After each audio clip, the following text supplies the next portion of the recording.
After completing my 10th class exams in 1979, my father suggested that I go and help my father's uncle and learn astrology. Mathematics being my favorite subject, I learned the calculations. My grandfather taught me how to calculate the inclinations of each planet and how to calculate the lagna and the meridian center MC, and he gave me some birth charts to draw. Thus, I learned how to draw the birth charts first and showed interest in predictions. So, my grandfather told me some predictions, some of the tips that he usually uses for predictions. And after learning those tips, I documented some of them. I verified with my father. While my father and my grandfather have laid the foundation for me to get interested in astrology, for almost a decade or 2 decades, I didn't show any interest.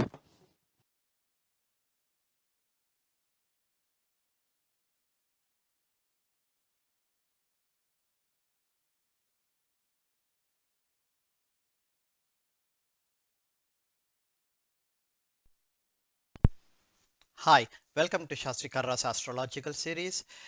This is the fourth presentation about marital discord.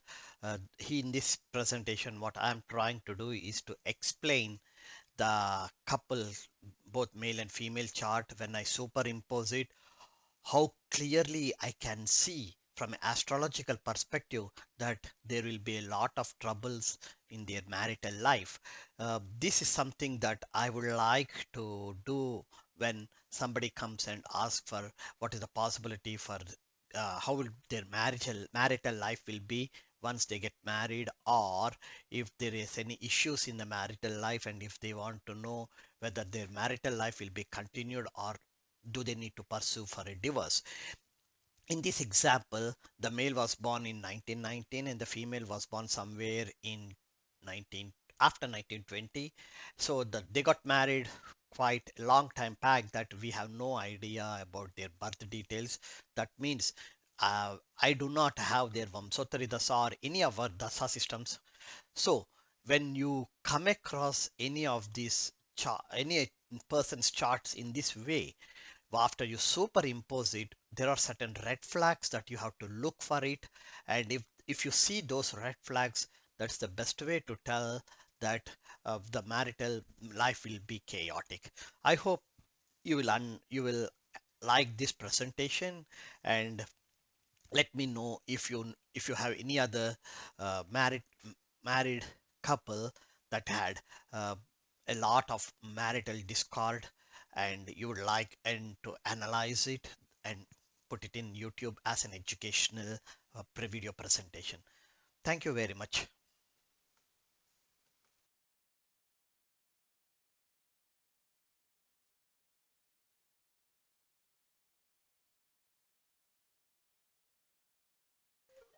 Let us now start discussing about the native's chart.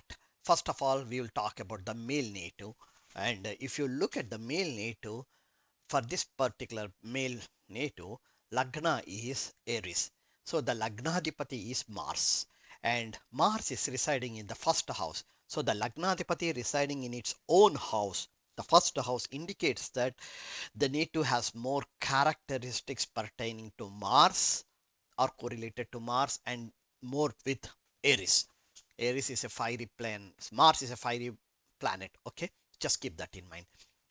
So in the first house, what you see is Mars is co-joined with the Sun.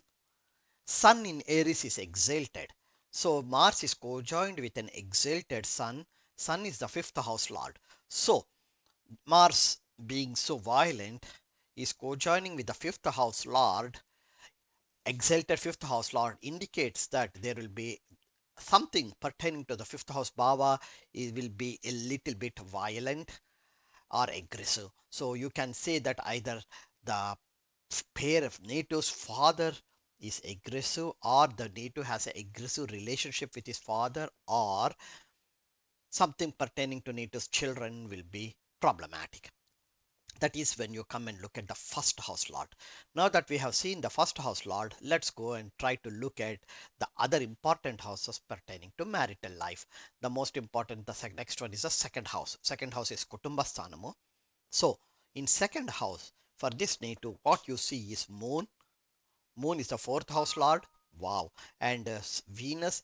Venus is the second house lord and the seventh house lord. Those two are good. So when you see moon and Venus residing in the second house, that's a good sign.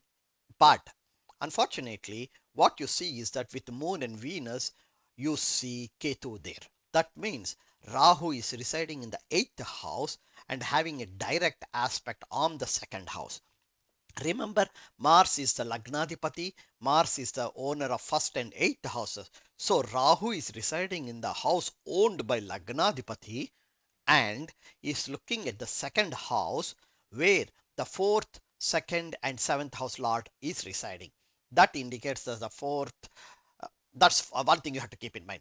Now, let's go and look at the Mars. Mars being the Lagnadipati residing there, its fourth aspect is on the fourth house, right?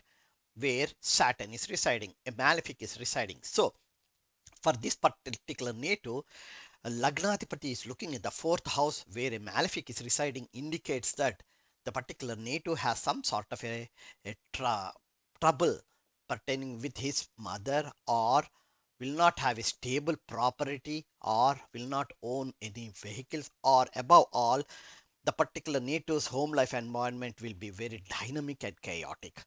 So you have seen right here itself the first house Lord is having a direct aspect on the fourth house, and the fourth house is completely chaotic. And you have seen Rahu residing in the eighth house is having a direct aspect on the second and fourth house Lord and seventh house Lord. Second house Lord Venus, seventh house Lord Venus, and the fourth house Lord Moon. So by now, the second, fourth, and seventh houses are spoiled. Now, Mars direct aspect is on the seventh house, and Mars eighth aspect is again on the eighth house, the house it owns. So Rahu became very strong here because it is residing in the house owned by Mars, and Mars is looking at its own house, and Rahu, the another malefic planet, is residing in that house. So this malefic Rahu has more strong relationship to spoil the second house, indicating that fourth house lord, second house lord, and seventh house lord, all the three house lords are residing in an afflicted house. Well, having said that, let's go and look at the other important planet, Saturn.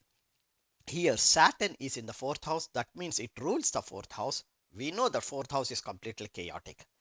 Okay, and residing in the fourth house, Saturn is going to spoil the house next to its residence, which is the fifth house. Fifth house is owned by Sun. Sun is the bitter enemy to Saturn. So Saturn is thoroughly spoiling the house owned by its enemy, which is the fifth house. Fifth house deals with higher education. This native has no education. By the way, the native has no basic education too, because the fourth house got thoroughly spoiled. Fourth house and fourth house lot got thoroughly spoiled, so the native has no basic education. The fifth house got spoiled, so the native has no higher education. The fifth house got spoiled, and so then we have no idea how the native's relationship is with his father. But because the fifth house got spoiled and the fifth house lord is exalted in the first house and co-joined with the first house lord, this native has no children. And the next comes is Saturn's 10th aspect. Saturn's 10th aspect is on the first house. Oh my gosh. Where the fifth house lord is residing. So there's no hope for this native to have children because of this simple reason.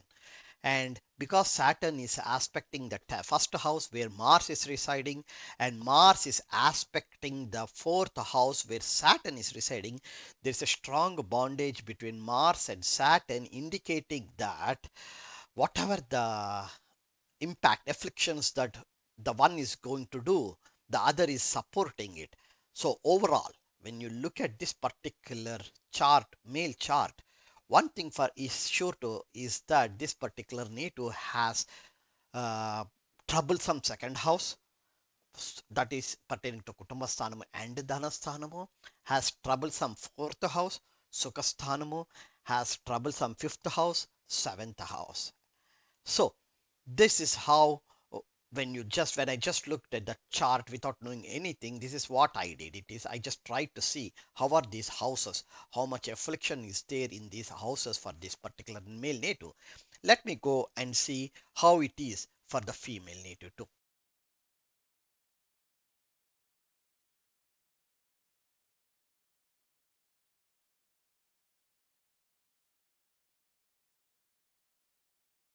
Now let us go and look at the female chart. For this female chart, in this female chart, what you see is that the Lagna is um, Gemini, and if you look at it, the Lagna, inside the Lagna, Mars is residing. The first house, in first house, Mars is residing. That means Mars is going to have an aspect on the fourth house, seventh house, and eighth houses from Rashi Lagna. This is just like exactly the way the male chart is. For the male chart, the Lagnadipati is Mars, whereas here for the female chart, it is not Mars, it is Mercury. So when you look at the female chart, Mars fourth aspect is on the fourth house, 1, 2, 3, 4, where Sun is residing. Sun is the third house lord, so we don't need to worry about it. Mars seventh aspect, 1, 2, 3, 4, 5, 6, 7. Mars seventh aspect is on Jupiter, is a house owned by Jupiter, and Jupiter is in the 11th house owned by Mars. That's one thing what we have to keep in mind. And then Mars 8th aspect is on the 8th house owned by Saturn. That's fine with us. And next comes what's the other thing that we need to worry about here is for this particular female native is look at Rahu. Rahu is in the 12th house from Rashi Lagna. That means it's having a direct aspect on the 6th house. And look at who is residing in the 6th house. 6th house, you have Saturn. That means Saturn is looking at 12th house and Rahu is looking at the 6th house. This indicates that this particular female native, there will be some sort of problems pertaining to 6th house and 12th house. Sixth house lord is Mars. So that problem will be basically pertaining to illness, frequent surgeries, etc., etc., all those things. So now that the 12th house, Rahu is residing in the 12th house and Saturn is having a direct aspect, it is not a good sign when it comes to marital life. Now let's go and look at the Saturn, the third malefic planet, Saturn. Since Saturn is residing in the sixth house, it controls the sixth house.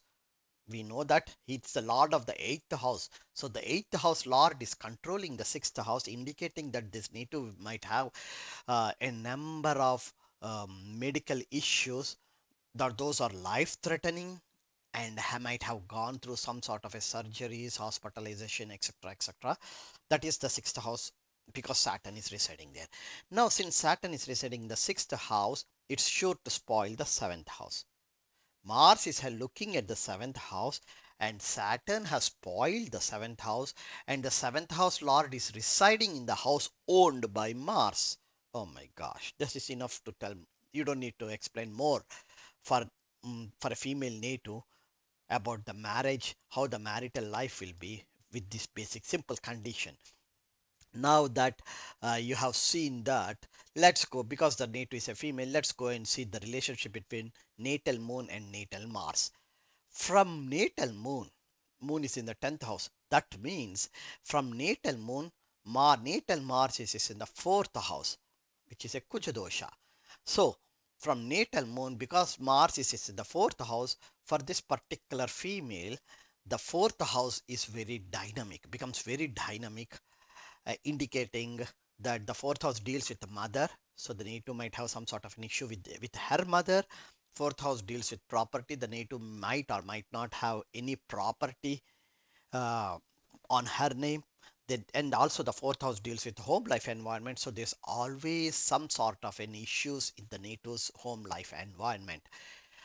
Having said that, for the female natives, let me go and See, when I superimpose these two, the male chart in the circle and the female chart in the outside the circle, let me go and see how the things will be if we know these two got married quite a long time back, but how was their marital life from an astrological perspective? Let me go and see and explain it more in detail.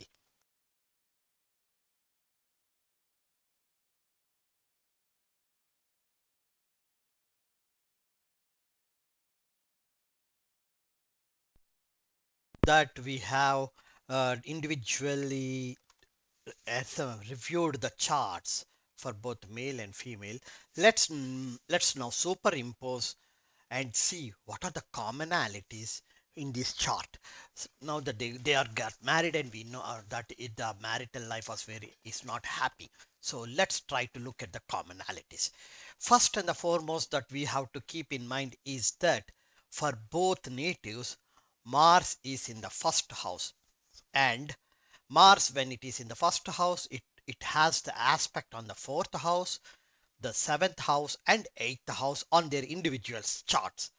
So that's the first negativity that I found in these two natives.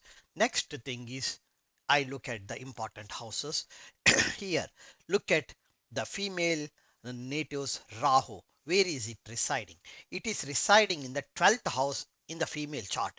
But when you superimpose it, that 12th house is the second house for the male native. So the female native's Rahu is co-joined with Moon and Venus of the male native. In the male native, Moon is the lord of the fourth house and Venus is the lord of second and seventh houses. Thus, Rahu, the female Rahu is co-joining with the male fourth house lord, the male's second house lord, and the male's seventh house lord. As if that is not enough, female Nato's Rahu is having a direct aspect on the male's Rahu, male Nato's Rahu. So that means the two Rahus are looking at each other once you combine the two charts. That's another biggest negative point that you have to keep in mind. Now, let's go and look at the male Rahu. The Rahu in the male chart is co-joined with the Saturn in the of the female chart.